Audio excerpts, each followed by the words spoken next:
Hey there, good morning, afternoon, or evening. This is Cerise Fairfax. Welcome to Storytime. Thank you for joining me. Guys, this story is about a woman who tried to convince her friend of the truth. This is called She's So Stupid. Let's start from the top. My friend Tina and I have been friends for over 2 decades. I was her maid of honor for her first marriage, her second, and her third. I never judged her during any of the marriages, divorces, but when she married her current husband, I couldn't stand by her side and watch her throw her dignity away. So I turned down the offer to be her maid of honor, and our other close friend, Shelley, stepped in. Her fourth husband is a cheat. I will just say it straight off the bat. I caught him cheating on Tina on the day of their engagement party in the coat room with her cousin. I walked into the coat room to tidy up a bit because guests were coming and leaving and throwing everything everywhere. So I thought I'd do a little tidying for my bestie. That's when I caught them. I told her immediately, but he told her I was drunk. I had only 3 drinks. She believed him anyway. They kicked me out of their life for a good 6 months until Tina started missing me. Then they invited me to one of their parties, and we were friends again. Now let's fast forward to Christmas Day 2015. 3 years after I caught him cheating on her in the coat room. All these years, I've been watching him and waiting for him to mess up. And this year, he did. I was at Tina's place for Christmas dinner, and her entire home was packed with company. It was wild as always. Her husband said he was going out for ice, but I knew for sure there was more than enough ice in the cellar. I didn't say anything though, because I knew this was the moment I had been waiting for the last 3 years. He left the house, but I didn't hear his car leave the garage. Now, there was a lot of company, but still, I should have heard his big ass muffler of a car roar out the garage. Tina wasn't even paying attention. She was done before the turkey was drunk already, like always. Because I was watching him, I was laying off the booze that night. Plus, I was planning to drive home, so I barely had a sip of wine at that time. He was taking very long to get the ice. Was gone for at least 30 minutes when it should have only taken 10 minutes. I decided to go out to the garage to see if he even took his car and walked. Maybe he walked instead. After all, he did drink quite a lot by then, so it could be that he was smart for once and decided not to drink and drive. Plus, if he walked, then that's why he could have been taking long. His car was parked in the 6-car garage. I was not surprised because I didn't hear it roar out, like I said. But I couldn't believe for the life of me that he was walking to the store and being that responsible. I thought maybe I was just losing my mind and I was being foolish and mean to this man. I even started to second guess what I had seen the night with him and Tina's cousin. All in all, I still felt inside of me that he was a cheat. So I walked closer to the car to put my hand on the hood to see if it was warm. You know how you can tell if the engine's warm, someone just got back. It could be that he drove there and back without me seeing or hearing. After all, like I mentioned, the house was packed full of company, and the house is a huge one to boot. So perhaps he slipped by me. Perhaps he got one over me. I put my hand on the hood of the car. It was cold to the touch, which means he didn't take his car. Otherwise, the engine would have been warm, like I said. As I was about to walk away, I heard a noise, like a sound from inside the car. So this is a large car, a Bentley. So I walked to the side of the car, looked in the back seat, and voila, he was screwing the caterer right there in the back seat. He was on top of her. His back was to me, and all I could see was his back, butt, and legs. How did I know it was the caterer? Well, her legs were up and I recognized her shoes. I was eyeing them earlier as she was setting up the dishes. They were certainly sexy shoes to do catering in. I couldn't help myself. I had to snap a shot of them with my cell. Even if he caught me doing it, I didn't care. But no, the fool didn't even see the flash go off. Right away, I sent him a text and Tina a text too, with the picture attached.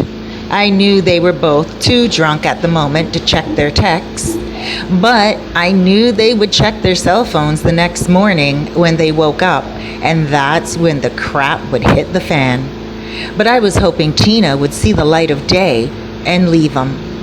I went back into the party like nothing happened, feeling real good about my sleuthfulness, and I partied. I ended up getting drunk, couldn't drive, and had to stay the night at their place. Around 5 a.m. in the morning, our mutual friend who also stayed the night, Shelley, woke me up and said, "Hey, you better get up and go. The picture you sent Sean got around to all of our friends. Tina is going to go ape crap on you when she wakes up." I was in a daze. I was so hungover, I had no clue what Shelley was talking about until she held her phone up and showed me the pic that I sent to Tina and her husband, of her husband screwing the caterer. I was so shocked that Shelley had the pic too. "How'd you get that pic?" I asked her. Shelley answered, "Sweetie, how much did you have to drink? You sent it to Sean last night. He thought it was a joke because he wasn't at the party. He couldn't make it. And so he thought you were razzing him. He sent the picture around to everyone, all of our friends. He even posted it to Facebook. Even sent it to Tina's phone and said, 'Hey, look at this. This is comical. This is what you guys do when I'm not at the party.'" And yes, I already sent it to Tina anyway, but I had to tell Shelley. I said, "Shelley, I already sent it to Tina and to her filthy no good husband. I didn't know Sean got it or why he'd post it everywhere. What an ass." "Well, he got it somehow, and from your cell, honey. He really thought it was a joke. Why else would you be sending him something like that?" I looked at the phone just to make sure I sent it to Tina and also Tina's husband. But yes, I sent it to Tina, but I accidentally sent it to Sean, not Schwen, Tina's husband. The names were so similar, I got caught up in just the drama of it all. "Oh my gosh, Shelley," I said. "I did send it to Sean by accident, but I wasn't even drunk at that point. What should I do?" Shelley said, "Leave. Just go home. Let them handle it when they wake up. Look, it's about time the truth comes out anyway. We all know he's a schmuck. Maybe she'll leave him now and take half." "Hey, hun, I came with Frank last night. He's still sleeping. Can you drive me home? I gotta take a shower. I feel like shit. I always party too hard when I'm here. I never make it home anyway. Ugh, let's go. I'll go with you. Thank God for social media and the power of smartphones. At least now everyone knows." And Shelley was just going on and on. My head was thumping. I couldn't listen to her any longer at all. I tuned her out. I was more worried about my friendship with Tina. I knew she'd never speak to me again after this. I didn't want others to see the picture. That was not my intention. I felt so bad. Shelley and I left immediately. I didn't get home until after 7 a.m., and I fell asleep like a baby around 9. At 1 p.m., I was awakened to a knock at my door. I didn't answer it. I knew it was trouble. Tina started yelling through the door. "Just open the door. I'm not mad. I just want answers." She kept going on, and so I opened the door, and there she stood with her foolish ass husband on the other side of her but down a few steps.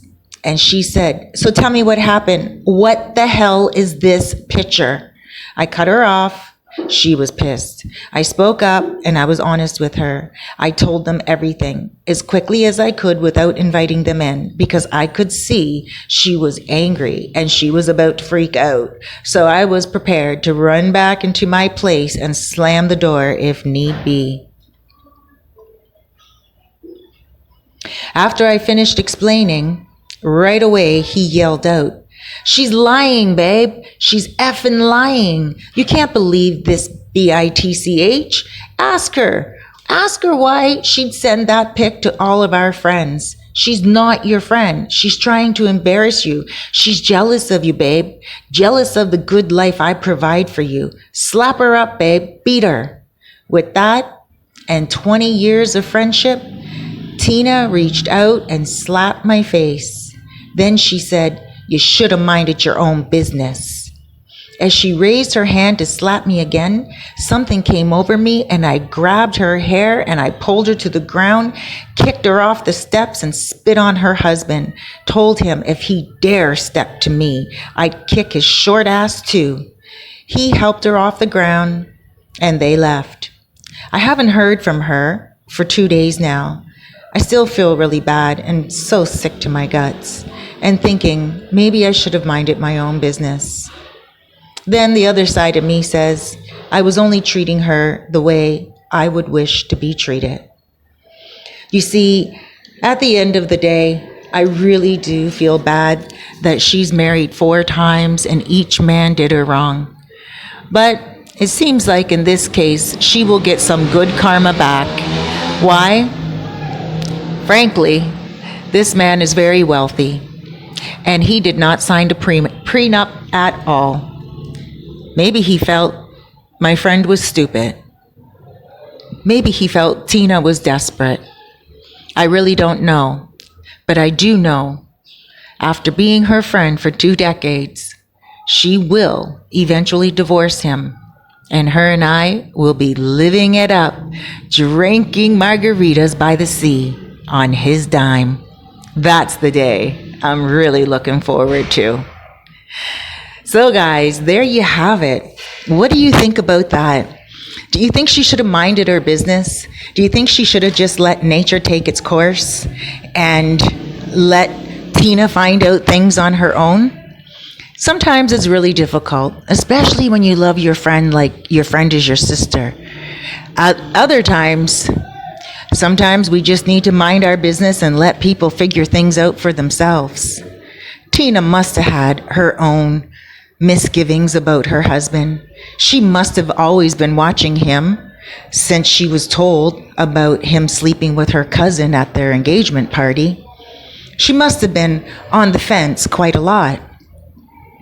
Like a lot of us women do, and men do, we second guess what we're hearing when we hear something that rattles the brain and hurts our heart. We don't want to believe the truth if the truth is something that is so painful. We want to believe in the person that we committed ourselves to because we want to believe that they love us the same way we love them. We want to believe that they're just as honest and just as loyal as the same way we are with them. But sometimes we have to allow reality to take its course. And most times when we do, only then can we accept the truth and move on. Yes, Tina probably had indication that her husband was cheating on her, but sometimes some people take a little bit longer realizing it, like she did. Guys, I'd like to thank you so much for joining me. I'm Cerise Fairfax, and you guys can check out some more stories on my playlist on my channel here. Take care, everyone. Huge hugs, loads of love, and big blesses. Have a great morning, afternoon, or evening. Thank you so much for subscribing. And when you do, don't forget to hit that like button. It will let me know what content you like that I upload.